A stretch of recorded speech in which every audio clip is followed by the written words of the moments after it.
इसी जगह पर 400 राउंड गोलियां चली AK-47 से। तड़तड़ाहट से पूरा ये इलाका कांप उठा। इसी जगह पे चुटिया कटी थी जी, कि चुटिया काट लिया। जी। मुख्तार के बाप दादाओं की भी हैसियत नहीं होती है कि हम लोगों के सामने किसी तरीके से पड़ जाएं, या आज उनके घर के सामने मैं रैली निकालता हूं और सामने निकलने का दिन नहीं होता। पिताजी के सामने पड़ने की हिम्मत नहीं होती थी मुख्तार अंसारी की। 7 गाड़ी 6 गाड़ी चलते थे, लेकिन पिताजी के सामने आने का दिन नहीं होता। ऐसे ऐसे गाड़ियों को वो खेत में उतार लिया करते थे जिस रोड पे उनकी गाड़ी चलती। खून खौलता है ये पिताजी के बारे में सुन के, समझ के। साल 2005 29 नवंबर का दिन और दोपहर के 1:30 बजे थे। गुड़ौर गांव से निकलकर कृष्णानंद राय कोनौन जा रहे थे और जब उनका काफिला इसी जगह पर पहुंचा जहां ये आज स्मारक खड़ा है और उनके बेटे पीयूष राय श्रद्धांजलि दे रहे थे, इसी जगह पर लगभग 400 राउंड गोलियां चली AK-47 से। तड़तड़ाहट से पूरा ये इलाका कांप उठा। यहां से 1 किलोमीटर दूर एक लड़की घास गड़ रही थी, उसको भी गोली लग गई।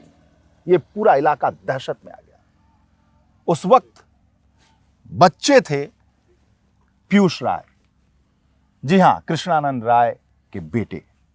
पीयूष जी, श्रद्धांजलि आप अपने पिता को दे रहे थे, आंखें नम हैं आपकी। साल 2005 29 नवंबर, कितने साल के थे? देखिए विजय जी, पहले तो आपका स्वागत है हमारे क्षेत्र में। और उम्र हमारी उस समय करीब 16 साल की थी और ये 29 नवंबर 2005 की घटना है।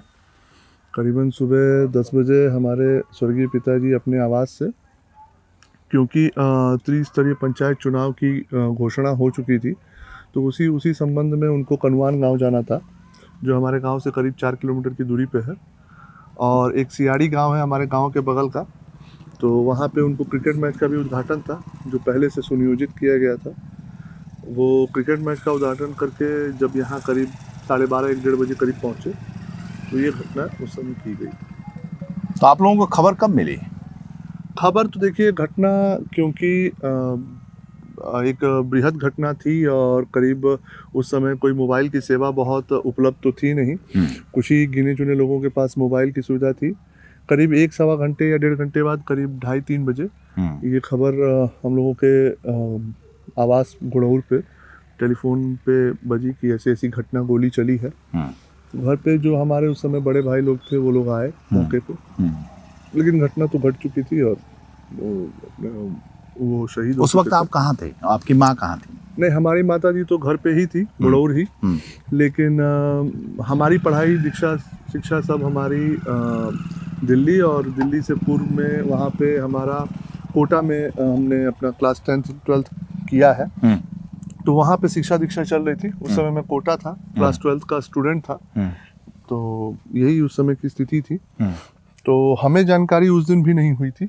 हमें जानकारी तो नहीं बताई गई, क्योंकि मीडिया रिपोर्ट्स में, प्रिंट मीडिया में हर तरफ ये पूरा निकला था। लेकिन क्योंकि सब लोग जानते थे कि मैं ये सहन नहीं कर पाऊंगा, तो लोगों ने बताया नहीं। मेरे घर शादी का एक माहौल था। 31 दिसंबर को 29 या 30 नवंबर को एक तिलक हमारे यहाँ हो चुकी थी। हमारे गांव पे बड़े पिताजी के लड़के थे, तो उसी में सब लोग आए हुए भी थे। और हमें 2 दिसंबर को पहुंचना था। तो मैं जब पहुंचा बनारस, तब मुझे बनारस से जब मैं यहाँ बक्सर हम लोग उतरे, बक्सर नज़दीक स्टेशन है हम लोगों से, तब जाके मुझे पता चला कि ये घटना ऐसी ऐसी हो गई है 3 दिन बाद। तो यही समस्या थी उस समय। और क्योंकि संचार उस तरीके से उपलब्ध नहीं थे, तो और लोगों में ये था कि इस तरीके से घटना होनी एक बहुत ही दुखद घटना है, तो इसलिए ऐसा हुआ। तो उसके बाद फिर आप स्कूल गए कि नहीं? नहीं, मैं स्थिति उस तरीके से नहीं थी कि हम लोग स्कूल जा पाएँ, या क्योंकि मेरे लिए मेरे परिवार में सब कुछ वही थे और वो स्थिति नहीं बन पाई। स्कूल छूट गया आपका? जी, स्कूलिंग छूटा नहीं, मैं ये नहीं कहूँगा। प्री बोर्ड्स के एग्ज़ाम उस समय हुआ करते थे, तो प्री बोर्ड्स के एग्ज़ाम ये मतलब मैंने छोड़ दिए थे, क्योंकि बोर्ड का एग्ज़ाम था मार्च में, और वो बोर्ड का एग्ज़ाम मैं देने गया, लेकिन मैं फिर यहाँ से सीधे कोटा बोर्ड का एग्ज़ाम देने ही गया था। अच्छा। मैं स्कूलिंग उस समय अटेंड नहीं की। फिर उसके बाद क्या हुआ? आप 12th करने के बाद? 12th करने के बाद घर वालों ने, उस समय हमारे जो घर के मतलब लोग जो अभिभावक स्वरूप थे, उन लोगों ने ये राय दी कि पिता का एक सपना था, एक भविष्य था कि नहीं आप एक अच्छे इंसान बनिए, एक शिक्षित इंसान बनिए। तो उसके लिए उन लोगों ने ये व्यवस्था बनाई कि आप कॉलेज जाइए। तो उस समय ये ट्रिपल ई का एग्ज़ाम हुआ करता था आईटी के साथ। आईटी का एग्ज़ाम भी मैंने छोड़ दिया था। आईटी के एग्ज़ाम छोड़ने के उपरांत अब ये हुआ कि ट्रिपल ई का एग्ज़ाम मैंने दे दिया था, तो उससे मेरा जेपी में दिल्ली में सिलेक्शन हुआ। मैं वहाँ शिक्षा दीक्षा अपने ग्रेजुएशन किया, इंजीनियरिंग इलेक्ट्रॉनिक्स एंड कम्युनिकेशन से। वो शिक्षा दीक्षा ग्रहण करने के उपरांत फिर मैंने पोस्ट ग्रेजुएशन डिप्लोमा की सीडेक का। फिर मैंने जॉब किया। जॉब में ये समझ में आया कि जो समस्याएं अभी भी क्षेत्र में 2005 में जो जिसके विरुद्ध में हमारे पिताजी 2002 में शुरू किए थे, वो समस्याएं आज भी उसी तरीके से इस क्षेत्र में चली आ रही हैं। लोगों में एक ये हुआ कि इस समस्याओं को हम लोग मतलब माता जी का ये हुआ कि हम लोग पे बहुत लोगों का दारोमदार है, उसको कैसे ठीक किया जाए और कैसे लड़ा जाए। क्योंकि उस समय केस मुकदमे भी सीबीआई कोर्ट का जो चलना था, वो सब केस मुकदमे चल रहे थे।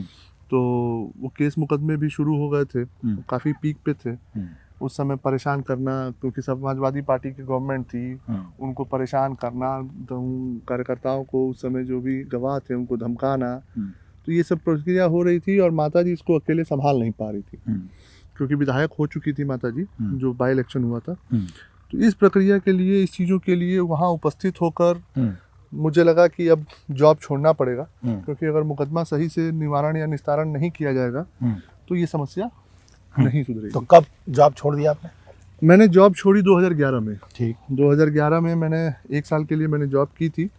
जॉब छोड़ने के बाद मैंने, मतलब मेरे अपने सगे बड़े भाई हैं, प्रवीण नाम है उनका, यूएस में सेटल्ड है। उन्होंने कहा कि आप बाहर चलिए पढ़ने लिखने। तो उन्होंने मुझसे, जब मतलब उनके दबाव में या मैं कहूँ अपने संस्कार घर के, मैंने एमएस का एग्ज़ाम भी दिया। उस समय 1400 के 700 इंग्लिश 700 मैथ्स के एग्ज़ाम होते थे। मैंने 1350 का स्कोर और एक तरीके से लगभग सिलेक्शन के उपरांत होने के उपरांत भी मैंने वो चीज़ फिर मैंने नहीं गया मैं। फिर मैंने निर्णय ये माता जी और अपने भाई साहब को समझा के कि नहीं, अब अगर हम लोग ध्यान नहीं देंगे केस मुकदमे पे या इस तरीके से तो समस्या। तो आप आए यहाँ पे। तो ये खतरे को देखते हुए ये इतनी गाड़ियों के काफिले से चलते हैं? गाड़ी 1, 2, 3, 4, 5, 6, 7 गाड़ियों का काफिला पीयूष राय के साथ होता है, और ये बंदूकधारी भी साथ में होते हैं। और जब आए तभी से, क्योंकि खतरा तो था आपके ऊपर। जी, खतरा था। अब जैसे आप आए हैं तो मिलने, अगर मुलाकात हो गई तो अगर कोई अपना कार्यकर्ता है या पुराने हमारे पिताजी से जुड़ा हुआ व्यक्ति है, तो वो क्षेत्र में रहने पे वो साथ रहते हैं, अपना एक सहभागिता देते हैं, एक प्यार है, एक मोहब्बत। अच्छा, जब यहाँ गोलियां चली और जो आपको बताया गया, तो बताया गया, मुझे भी, हमने भी पढ़ा है, ये पूरा इलाका चारों तरफ सिंगल रोड होने के नाते सिंगल रोड था यहाँ पे, और जैसे ये बगल में जो जंगली पौधे उड़ के पूरे ये रोड को कवर कर लिए थे।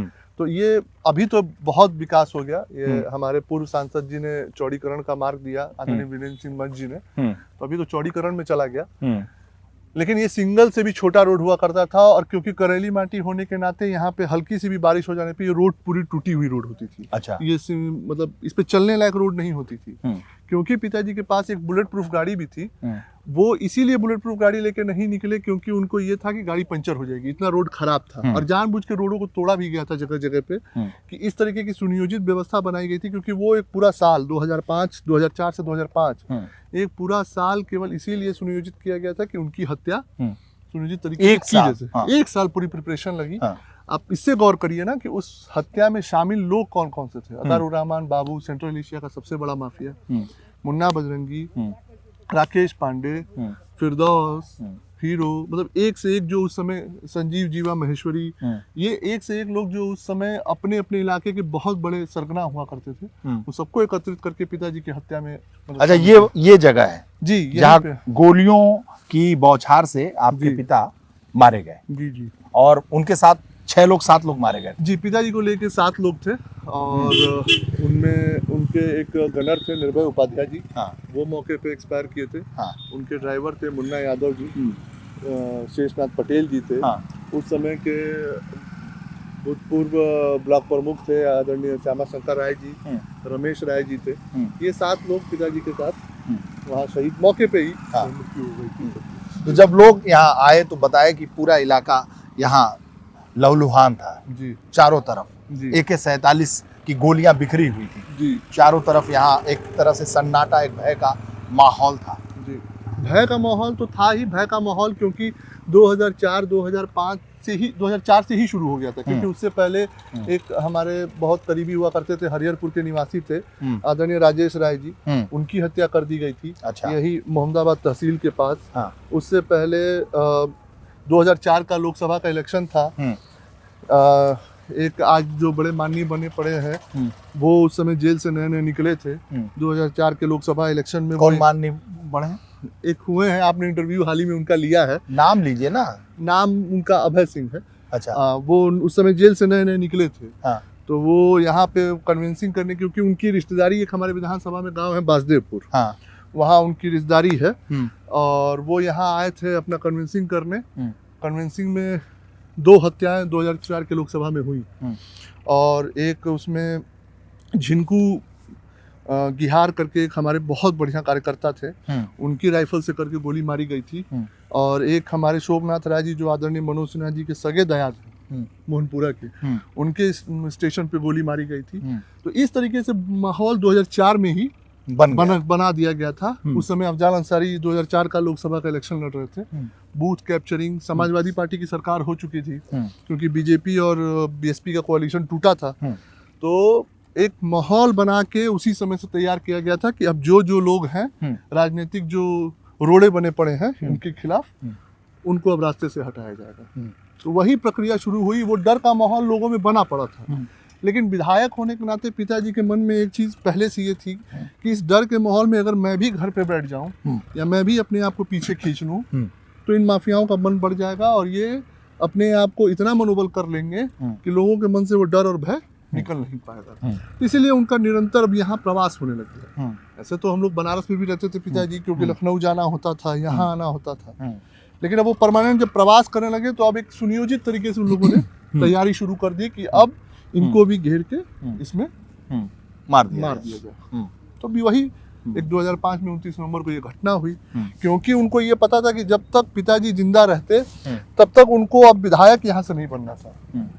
वो सांसद ही लड़के सांसद बन सकते थे, वो कुछ और बन सकते थे, लेकिन विधायक उनको नहीं बनना था, क्योंकि जो उनका तिलिस्म जो सन 84 से चलता चला आ रहा था वो उन्होंने 2002 में तोड़ दिया था। पहली बार ही उन लोगों को अंदेशा हो गया जब 96 में चुनाव हुआ। तो पिताजी हमारे तीसरे स्थान पर रहे, लेकिन पहली बार में ही पिताजी हमारे 34,000 वोट पा गए थे। उनको ये समझ में आ गया कि अब जो व्यक्ति इनके खिलाफ आवाज बुलंद किया है वह व्यक्ति निश्चित रूप से जनता को जागरूक करके और इनके जो साम्राज्य जो इन्होंने एक भ्रम पे बनाया है कि गरीबों के मसीहा है या एक बहुत बड़े ये लोग शरणदाता हैं, उस भ्रम को इन्होंने तोड़ दिया था। और उस भ्रम को तोड़ने का ही नतीजा था कि 2002 में लोगों ने इनको विधानसभा का नेतृत्व दिया। तो फिर जो आप ये मुकदमा चला, जो बातें हैं, आखिर इसमें क्या है सब?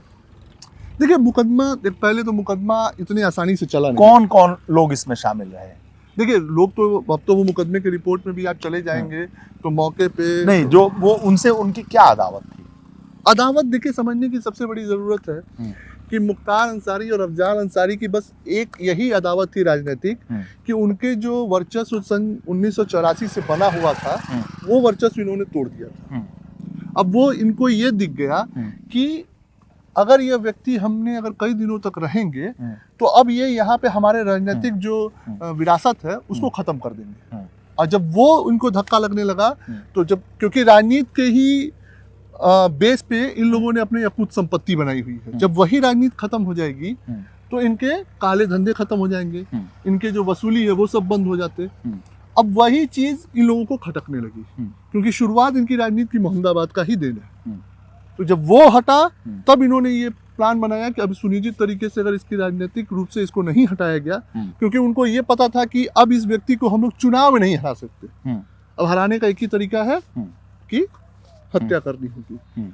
तो वो लोग संरक्षण प्राप्त गुंडे थे, कभी बिना, जब तक उत्तर प्रदेश की सरकार का प्रशासन शासन नहीं लगता, हमारे पिताजी की हत्या नहीं हो सकती थी। इस धरा पे उनको मारने वाला कोई नहीं पैदा था जब तक शासन और प्रशासन साथ में नहीं लगता। और ये चीज शासन ने भी खुल के उस समय इन माफियाओं को परिश्रय दिया, हत्या हुई तो अब उसका रिजल्ट। तो ऐसे थे आपके फादर, देखिए कोई हरा नहीं सकता था, अजय थे, नहीं ये इतने तो बहादुर थे। बहादुर तो मैं ये कहूँगा कि मनोबल के बहुत मजबूत थे। आप सोचिए, आप इतने वरिष्ठ पत्रकार हैं, राजनीतिक रूप से भी और सामाजिक रूप से भी आपने इतने लोगों को कवर किया है। मुख्तार अंसारी के खिलाफ आवाज़ बुलंद करने वाला कोई एक राजनेता बताइए पूरे इतिहास में उठा के। सन 84 से इन लोगों की राजनीति है, आप बताइए कोई जो हो जिसने ये किले को में सेंध लगा के और किला ही ढा दिया हो, कोई नहीं मिलेगा आपको।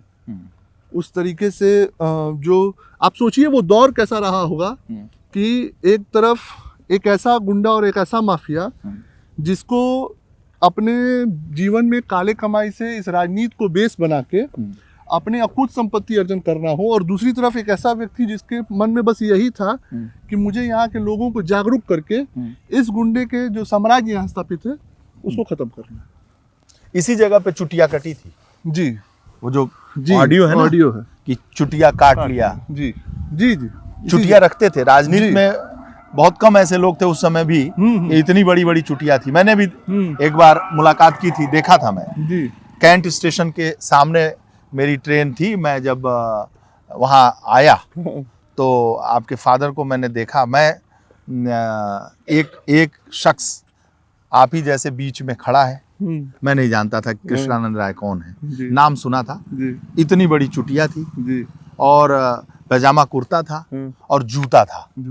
राजनीति में जूता पैजामा कुर्ते पे मुझे लगता है कि देखने को उस जमाने में नहीं मिलता था। जी जी, बहुत कम। तो जूता था और चारों तरफ जैसे ये आपके लोग खड़े हैं ना, ये बंदूकधारी ऐसे ही आपके पास तो दो हैं, उनके तरफ यहाँ से पूरे राउंड के साथ जी चारों तरफ बंदूक लिए ऐसे ही बंदूकधारी खड़े थे जी। तो उत्सुकता हुई मुझे भी, मैंने कहा भाई कौन है, तो कहा कि भाई कृष्णानंद राय है जी। और इसी हमने कहा ऐसे ही रहते हैं भौकाल में बोले हाँ ऐसे ही रहते हैं, चारों तरफ घिरे हुए अकेले बीच में ऐसे खड़े, किसी का इंतजार कर रहे होंगे रेलवे स्टेशन पे। तो फिर वही मैंने देखा। फिर वो जब विधायक हो गए तो हम लोग कवर करने के दरमियान मुलाकात हुई, लेकिन सड़क पे किस तरीके का रूप उनका रहता था, तो वो दृश्य हमने कहा कि आपको साझा करूं कि मैंने भी वही रूप देखा है। जैसे कहने का मतलब देखिए, मेरा व्यक्तिगत रूप से मानना है कि जो आदमी अपने दिल से और दिमाग से ईमानदार होगा और सरल होगा, उससे बड़ा दबंग इस पृथ्वी पे कोई नहीं है। अच्छा जी, आप सरल ईमानदार व्यक्ति जो भी होगा उससे बड़ा दबंग इस पृथ्वी पे कोई नहीं है। गुंडा गुंडी 4 ठो राइफल रख ले, 5 ठो बंदूक रख ले, वो अंदर से मजबूत और उनका मनोबल बहुत कमजोर होता है। हमें मुख्तार को इसी क्षेत्र में, ये आपके साथ चलने वाले लोग हैं, आप पूछिए यहाँ पे हमारे सबसे पुराने मंडल अध्यक्ष थे हनुमान कुशवाहा जी, जो मेरे पिताजी के साथ काम किए, अब स्वर्गवास है, उनके बेटे मेरे साथ हैं। मैंने 7 गाड़ी 6 गाड़ी चलते थे, लेकिन पिताजी के सामने आने का दिन नहीं होता था। ऐसे ऐसे गाड़ियों को वो खेत में उतार लिया करते थे जिस रोड पे उनकी गाड़ी चलती थी, और केवल 3 या 4 गाड़ी हमारे पिताजी की रहती थी। तो कहने का मतलब, जो व्यक्ति अपने अंदर से मनोबल से मजबूत है, जो ईमानदार है अपने काम को लेके, जिसको लूटना नहीं है, जिसको अकूत संपत्ति काले धन नहीं बनाने हैं, जिसको समाज में वाकई में समाज सेवा करना होगा, तो वो व्यक्ति से बड़ा दबंग इस पृथ्वी पे कोई नहीं है। मतलब गाड़ी उतार लेते थे? हाँ, हटा लेते थे गाड़ी सामने से। पिताजी के सामने पढ़ने की हिम्मत नहीं होती थी मुख्तार अंसारी की। मुख्तार अंसारी जी का तो जलवा था। अरे वो जलवा बस एक होता है भ्रम की दुनिया बनाना। हाँ। जो लोगों के बीच में माउथ मीडिया लगा के भ्रम की दुनिया बनाना। जलवा तो मतलब ऐसा हम लोगों ने देखा है कि सामने पड़ जाने पे वोट काउंटिंग पे नहीं आते थे, ऐसा देखा है। तो वो एक भ्रम बस बाहरी दुनिया में है, अंदर से बस उतने ही खोखले हैं ये लोग कि इनका अपना अगर जलवा नहीं होता तो इतनी सरकार पीछे क्यों पड़ी होती, नहीं। इतना भय क्यों खाती? नहीं, सरकार भय नहीं खाती है। हाँ। इस चीज को इस परिप्रेक्ष्य में भी देखने की कोशिश करिए या इस नजरिए से देखिए कि आखिर गुंडा जो समाज का सबसे विकृत एक व्यक्ति है, जो समाज में बांटने का काम कर रहा है, समाज का विखंडन कर रहा है, उस गुंडे का आखिर हम लोग कोर्ट तक सही से उसके खिलाफ अगर पैरवी नहीं होगी तो गुंडा पनपता चला जाएगा। आज आप सोचिए 1991-92 में मुख्तार अंसारी के खिलाफ कुर्की का आदेश हुआ। कुर्की के आदेश पे अगर उस समय की सरकार या उसके बाद जो सरकारें बनी उस पे अगर मजबूती से काम की होती तो आज ये स्थिति होती कि मुख्तार अंसारी जैसे बड़े माफिया पनप ही नहीं पाते, वो वहीं खत्म हो गए। लेकिन उस समय की सरकारों में चाहे समाजवादी हो चाहे बसपा हो, तो आपके पिताजी को भी तो लोग दबंग कहते थे, बाहुबली कहते थे। तो मैंने बताया ना कि दबंग और बाहुबली का सेंस उनका बस ये था कि उनकी अपनी जो विचारधारा थी, जिस विचार को लेके और जिस विकृत मानसिकताओं के खिलाफ उन्होंने लड़ाई बुलंद की थी।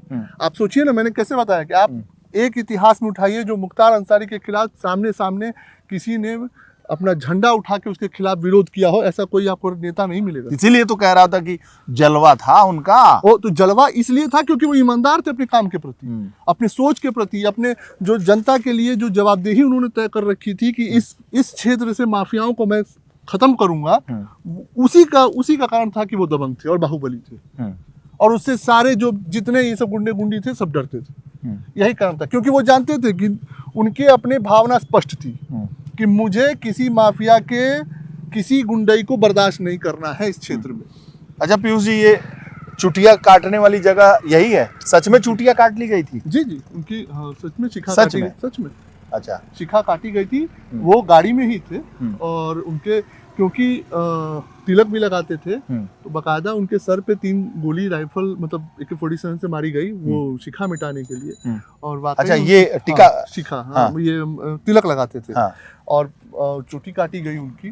तो यही बताता है कि यहाँ के जो अपराधियों की जो मानसिकता है वो राजनीतिक विद्वेष के साथ साथ यहाँ पे सनातन और जो उनका परचम लेके चलने वाले उनको उनके खिलाफ ये लोगों की मानसिकता यहाँ पे है कि यहाँ के लोगों को हमें कैसे भी करके ये ऑडियो वायरल जो हुआ था कि चुटिया कट गई, वो सही है कि फैब्रिकेटेड है? नहीं, बिल्कुल सही तो सब है। बरी तो हो गए उसमें। ओहो, आप समझिए केस का सबसे पहले इसको लाइए ऐसे कर देते नहीं, बहुत डिस्टर्ब कर रहा है आपको जी। हाँ। केस सबसे पहले पंजीकृत होता है 2005 में, ठीक। केस पंजीकृत हुआ। हमने उस समय मुलायम सिंह यादव, आदरणीय स्वर्गीय मुलायम सिंह यादव उस समय मुख्यमंत्री थे। हमारी माताजी ने उनसे अनुरोध किया CBI जांच की, ठीक। अगर उनको ये था कि उनके सरकार में कोई गलत नहीं है, उनको CBI जांच दे देनी चाहिए थी। उसके लिए हमें सुप्रीम कोर्ट तक जाना पड़ा। आप सोचिए, एक मतलब परिवार जिसने अपना मुखिया खोया, केवल एक, क्योंकि उनके जो हमारे जो बड़े भाई हैं वो उस समय अमेरिका जा चुके थे, एक लड़का और एक माँ इस जद्दोजहद में है कि अपराधी के खिलाफ लड़ना है तो अभी कोर्ट चले, वहां से फैसला लें कि एक स्पष्ट जांच एजेंसी। अच्छा, जब आप छोटे थे, आपके भाई अमेरिका चले गए थे, पिता की हत्या हो गई थी, कैसे रहा संघर्ष? कैसा रहा? कैसे डर लगता था? खौफ में आप लोग जीते थे? नहीं, खौफ कैसे एक भय का वातावरण, बाप की हत्या हो गई, इतनी गोलियों के साथ मार दिया गया। नहीं, एक चीज ऐसे समझिए, कभी भी जो पुरुष होगा या जो व्यक्ति सामाजिक होगा उसको अपने जान का कभी भय नहीं होता है, उसको भय होता है अपने परिवार के जान का। तो जब हमने अपने सबसे अमूल्य व्यक्ति को खो दिया, अपने पिता को खो दिया, तो अब कोई भय ही नहीं रह गया था। अब कैसा भय? और मेरे पिता ने हमेशा से सिखाया है कि भय एक ऐसी चीज है ना जो मन का वहम है। आप बस उस चीज को कन्फ्रंट कर लेंगे, उसके सामने आप खड़े हो जाएंगे, वो भय ही दूर हो जाएगा। तो ये कभी ऐसा हुआ नहीं। तो कभी कन्फ्रंट कर लिए, लिए, भय से लड़ लिए, जान तो चली गई ना। ठीक है, तो जान, देखिए अब यही तो बात है, कुछ लोग जिंदा रहने को बहुत बड़ा मिसाल समझते हैं और कुछ लोग स्वाभिमान से जिंदा रहने को बहुत बड़ा मिसाल समझते हैं। अब ये अपनी अपनी विचारधारा, अपनी मानसिकता है। चाहते तो मेरे पिताजी को मुख्तार अंसारी ने 3-3, 4-4 बार खबर भिजवा के कहा कि किस चीज़ का हम लोग लड़ाई कर रहे हैं, ये कर रहे हैं, किस चीज़ का द्वंद। उन्होंने कहा कि नहीं, जनता ने मुझे चुना है और तुम्हारा ये गुंडागर्दी ये सब नहीं चलेगा यहाँ। कभी समझौता नहीं किया। और इस धरा पे कोई ऐसा नहीं है। मुख्तार जब जिंदा थे तो इस तरह से बोलने की ताकत थी। आप मेरा ऑडियो रिकॉर्ड उठा के देखिएगा। मुख्तार का कभी, मुख्तार के बाप दादाओं की भी हैसियत नहीं होती है कि हम लोगों के सामने किसी तरीके से पड़ जाएं, या आज उनके घर के सामने मैं रैली निकालता हूं और सामने निकलने का दिन नहीं होता। तो सरकार है ना आपकी। नहीं, कभी का दिन आप निकाल लीजिएगा। आप आए हैं क्षेत्र में, लोगों से पूछ लीजिएगा, उनके घर के सामने से रैली निकालते हैं और दिन नहीं होता है। अरे तो बाबा जी की सरकार है ना, उससे पहले भी जब बुलडोजर ले लेके घूम रहे हैं, जब ले ढहाओ। हाँ, मेरी बात समझिए, समाजवादी की भी उनके सरकार, 7 पुश्तों से जिनके नाम होंगे उनके भी ढहा दिए गए। नहीं तो ये तो तो देखिए ये कार्रवाई है। हाँ। ये कार्रवाई तो मैं कह रहा हूँ समाजवादी की भी पार्टी की सरकार रही है। 2017 में पूजनीय महाराज जी आए हैं ना, अब 2014 का चुनाव निकालिए, लोकसभा का चुनाव था, उनके घर के सामने से रैली निकली है और जय श्री राम का नारा लगा है, किसी की बोलती नहीं निकली है वहां से। तो संगठन, हम संगठित रहेंगे। हम हिंदू में पूज्य महाराज जी यही कहते हैं कि हम जब जब बटे हैं तब तब कटे हैं, और वो चीज मेरे पिताजी ने यहाँ पे सबको संगठित कर दिया था। तो माफियाओं के भी दिन नहीं होते थे बोलने के।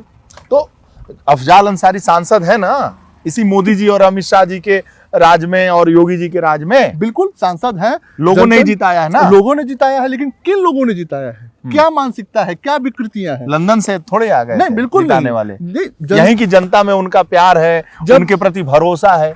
अच्छा ठीक है, आप ये सोचिए कि इस जनता के प्रति जो प्यार है, जनता ने अपना जनादेश दिया, उसका सबको आदर है, सम्मान है।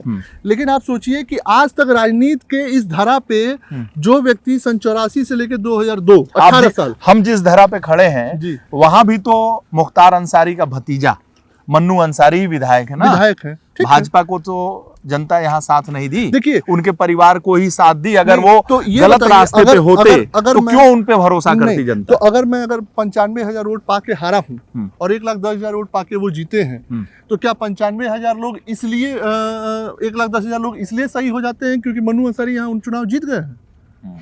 नहीं, 95,000 है भी तो उनके विरोध में मुझे मिला है ना वोट। 95,000 वोट जितना मैं पा के यहाँ जीता हूँ, उतना वोट यहाँ जीतने वाले लोग नहीं पाए हैं।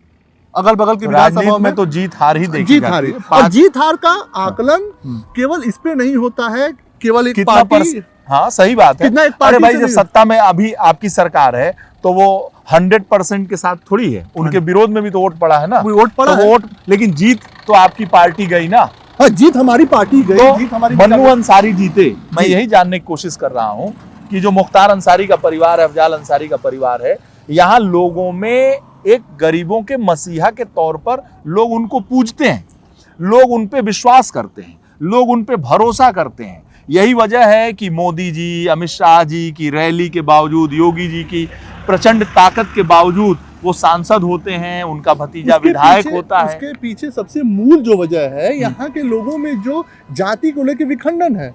अब आप समझिए मेरी बात, यहाँ मुसलमान ज्यादा हैं क्या? नहीं, कितने परसेंट मुसलमान? नहीं, आप अगर जाति पे जाएंगे, अगर लोकसभा वार में, तो सबसे ज्यादा यहाँ हरिजन होंगे, फिर यादव होंगे, फिर उसके बाद मुसलमान होंगे, फिर उसके बाद आपको छत्री मिलेंगे।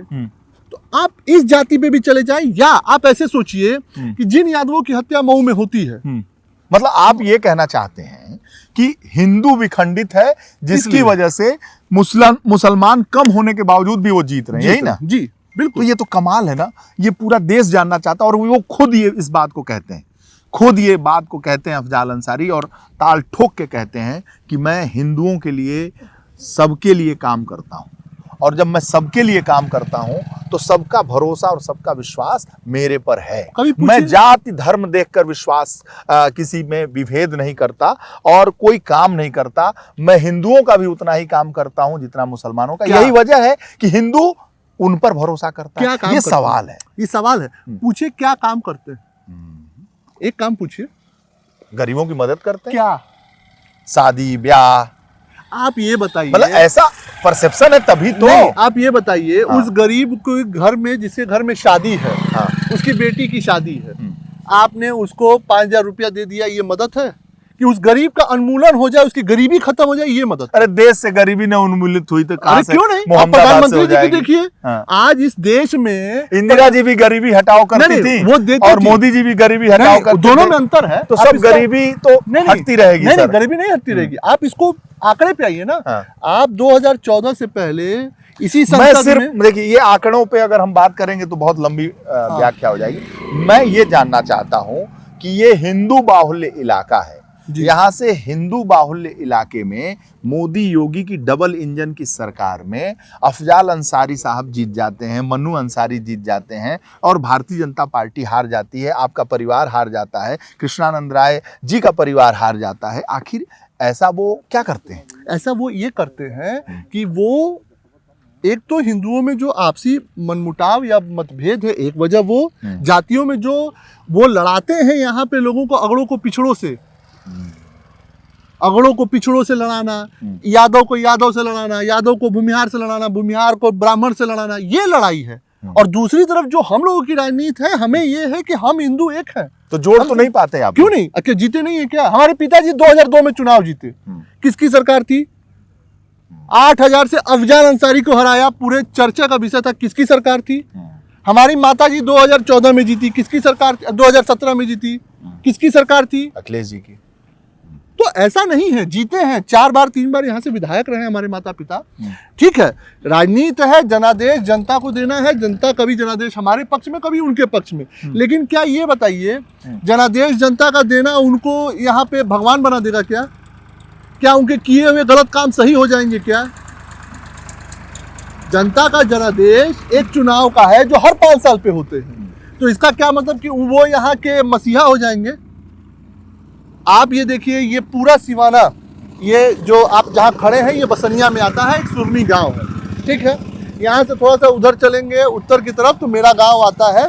सिवाना में आप देखेंगे जैसे ये झोपड़ी लगी है आपके पीछे, ठीक, या तो किसी का खेत का वो होगा या तो वहाँ कुछ गरीब बसे होंगे। ठीक, ये मैक्सिमम गांव यहाँ पे भूमिहारों का, ब्राह्मणों का, ठाकुरों का, ऐसे ये गांव हैं। यहाँ पे सारे हरिजन, छोटे कास्ट के लोग अपना बसे हैं, अपना घर का जीवोपार्जन करते हैं, खेत में भी काम करते हैं और अपना भी वो काम करते हैं। कितनी बार आपने सुना कि मैं कहाँ हूँ या मेरे क्षेत्र के लोग कहे हो कि मेरे जमीन पे इतने लोगों को मैंने बसाया? अपना अच्छा किया हुआ काम कौन गिनाता है? ये एक स्थिति होती है, मनुस्थिति होती है। अब आप केशवपुर चले जाएंगे, वो कहते हैं कि केशवपुर गांव को हम लोगों ने बसाया है। आज उसी गांव में वो अपने जमीन का पैसा मालकियत मांग रहे हैं, वो भी किससे? धोबीन से। इसका चल रहा है मामला तहसील में। तो मेरा कहना है कि एक होता है परसेप्शन समाज में देना कि हमने बहुत काम किया, काम पूछ देंगे, एक काम नहीं गिना पाएंगे। सांसद होके आप किसी के घर का सीसी बनाएंगे कि योजना लाएंगे? आपको 100 रुपए की जरूरत है, मैं आपको सक्षम बनाऊंगा कि आप डेली 100 रुपया कमा लें कि मैं आपको 100 रुपया देता रहूंगा? ये एक अंतर है। चुनाव जीतना इस देश में ही नहीं साबित करता कि आप सही व्यक्ति हैं। हाँ, ये जरूर साबित करता है कि आप एक जनादेश के मालिक ये हैं। नियम तो मोदी जी और योगी जी पे भी लगेगा। बिल्कुल लगेगा। कि चुनाव जीतने का मतलब ये नहीं है कि भाजपा सही है, मोदी जी सही है, योगी जी सही है। सही और गलत ये नियम का- केवल इसी विधानसभा पे थोड़ी है। नहीं, हर विधानसभा पे हर लोगों पे लगेगा। लेकिन ये नियम जो लगाने की बात है, उसका रिजल्ट पे भी तो देखिए सर। आज आपका क्षेत्र, ये रोड बन रही है आपके सामने, डबल लेन की ये 65 करोड़ के पास की हुई रोड है, आदरणीय बीरेन्द्र सिंह मस्जिद द्वारा कराया गया है। एक रोड जाइए, उनसे पूछ के आइए जो डबल लेन कराई हो, इस पूरे जिले में जाइए। प्रधानमंत्री ग्राम सड़क योजना का नाम लेंगे और आप, पता है, आप शिक्षित व्यक्ति हैं, आप समाज भी देख रहे हैं, प्रधानमंत्री ग्राम सड़क योजना हर जिले में सांसदों को दी जाती है। ये प्रधानमंत्री ग्राम सड़क योजना नहीं है, ये उनके द्वारा लाया गया विकास के लिए किया हुआ काम पीयूष है। राय इतना मेहनत कर रहे हैं जी, तो जनता भरोसा करेगी? ये तो जनता पे है। अच्छा, ये बताइए, आप इतनी दूर से मेरे पास, मेरे विधानसभा में आए, आप एक वरिष्ठ पत्रकार भी हैं, एक सामाजिक व्यक्ति भी हैं, आपने कुछ सुना होगा, कुछ सोचा होगा, कुछ देखा होगा। तो चले, हम दोनों किसी पद पे हैं। मेरी पहचान आज के डेट में बस ये है कि मैं स्वर्गीय विधायक कृष्णानंद राय जी का लड़का हूँ और पूर्व विधायक आदरणीय अलका राय जी का लड़का हूँ। एक परिचय आपने सुना, जाना, देखा, पहचाना, देखा, आप चले आए। आपने सोचा कि भाई देखे जरा इस युवा में क्या कुवत है, क्या है, आपने पूछा। जनता भी देख रही होगी। अब इसका मूल्यांकन तो 2000 हर 5 साल पे देना है। कोई यहाँ विधाता बन के तो आया नहीं है कि एक बार विधायक हो गए तो आप विधाता हो गए या मसीहा हो गए। हर 5 साल पे आना है, इसी जनता के बीच में पूछना है कि हम हैं, आप मेरे जो किए हुए कार्य हैं, मेरी जो मेहनत है, मेरे जो आप लोगों के जो समस्याएं हैं उसका निवारण में अगर मैं सक्षम खून रहा हूं। खौलता है ये पिताजी के बारे में सुन के, समझ के। जो अनपढ़ होता है उसका खून खौलता है, और जो पढ़ा लिखा होता है वो तत्पर रहता है कि मुझे इस समाज में किन चीज़ों को ख़त्म करना है। मेरा खून नहीं खौलता है, मैं तत्पर हूँ, मैं सजग हूँ, और मैं अपने लक्ष्य जो मेरे पिताजी ने अपने समय में तय किया, उस लक्ष्य को लेके अभी तक मैं उसको मुकाम तक पहुँचाने के लिए चल रहा हूँ। बदला लेने की नहीं सोचते? बदला लेना, देखिए एक बात समझिए, ये चीज़ें बदला या इन चीज़ों का एक मूल्यांकन करना बहुत गलत है आज के समाज में। अगर मैं बदला लेने लगूंगा तो हर गांव का लड़का निकल के गांव में हर छोटी बड़ी बात के लिए बदला लेने लगेगा। मैं एक तो मनोभाव की बात कर रहा हूँ। एक बेटा है, कभी लगता है कि अरे या क्या ये ऐसे है, बदला ले, कभी भाव नहीं आया ना? बदला तो देखिए भगवान ने ले लिया, ऐसे मुख्यमंत्री को बैठाया, पूज्य महाराज जी को, ये सब बदला, अब तो कोई बचा ही नहीं। एक जन है तो वो जनता बदला लेगी, उनका भी हो जाएगा हिसाब किताब। वो तो भगवान ऊपर से देख रहे हैं, हम लोग बस अपना काम कर रहे हैं। भगवान कहता है कि तुम्हारी यहाँ जरूरत है तो हम उपस्थित हो जाते हैं। लोग कहते हैं कि कृष्णानंद राय की जो छवि है वो पीयूष राय में लोग देखते हैं। अब ये तो इसका मूल्यांकन आप करेंगे। मैं निश्चित रूप से उनका लड़का हूँ, मैं कृष्णानंद राय नहीं बन सकता, ये मैं जानता हूँ। मैं पीयूष राय हूँ। हाँ, उनके जो संस्कार दिए हुए हैं, उनके जो शिक्षा दीक्षा या जो अपने उन्होंने कम समय में जो समाज को देखने का एक नज़रिया दिया, खासकर जो उन्होंने स्पष्टता से अपनी बात सोचने का और रखने का, वही चीज़ लेके मैं समाज में उतरा हूँ। आज मुझे करीब 10 साल 12 साल हो गए इस समाज में सामाजिकता से अपने कामों का निर्वहन करते हुए। इसका मूल्यांकन अब जनता करेगी और आने वाला समय करेगा कि मेरे काम अच्छे हैं या नहीं। पीयूष जी, राजनीति में आपके पिता के जाने के बाद सामाजिक जीवन में भारतीय जनता पार्टी के नेताओं या अन्य नेताओं का साथ मिला आपको कि नहीं? देखिए बिल्कुल मिला, और मैं इसको इस परिप्रेक्ष्य में देखता हूँ कि जब पिताजी की हत्या हुई तो उस समय आदरणीय राजनाथ सिंह जी ने जो धरना दिया था वाराणसी में, या जिस स्मारक पे हम खड़े हुए थे हमारे पिताजी की पहली पुण्यतिथि पे, उस स्मारक की जो स्थापना उन्होंने की, तो सबसे पहला योगदान मेरे जीवन में या मेरे माताजी और मेरे जीवन में राजनीतिक रूप से और सामाजिक रूप से जो सबसे पहला योगदान मिला वो आदरणीय राजनाथ सिंह का सहयोग और साथ, और उन्हीं के साथ आदरणीय मनोज सिन्हा जी जो इस समय एलजी हैं जम्मू एंड कश्मीर। क्योंकि जब आप एक पिता 16 साल की उम्र में खोते हैं तो एक तो रास्ते का भटकाव बहुत होने लगते हैं, और रास्ते के भटकाव के साथ साथ जीवन में भी भटकाव आने लगते हैं। सामाजिक कैसे हम स्थितियों को संभालें, केस मुकदमे की स्थिति थी और इतने बड़े माफिया के खिलाफ केस मुकदमा लड़ना था। उन चीज़ों को मैं मानता हूँ कि उस समय आदरणीय मनोज सिन्हा जी ने और आदरणीय राजनाथ सिंह ने एक अपने बच्चे की तरह संभाला और बहन की तरह हमारी माता जी का ध्यान रखा। पार्टी के शीर्ष नेतृत्व उस समय श्रद्धेय अटल जी आडवाणी जी, उन्होंने भी ध्यान दिया। और मैं एक निश्चित रूप से उस समय जो हमारे आज पूज्य महाराज जी हैं, जो बड़े महाराज थे स्वर्गीय अवैधनाथ जी, उन्होंने भी एक सम्मान या इस परिवार को लेके जो उनकी जो भावना थी उसको लेके हमेशा एक शिष्य की तरह खासकर हमारी माता जी को और हमको एक हमेशा रास्ता दिखाने का प्रयास किया।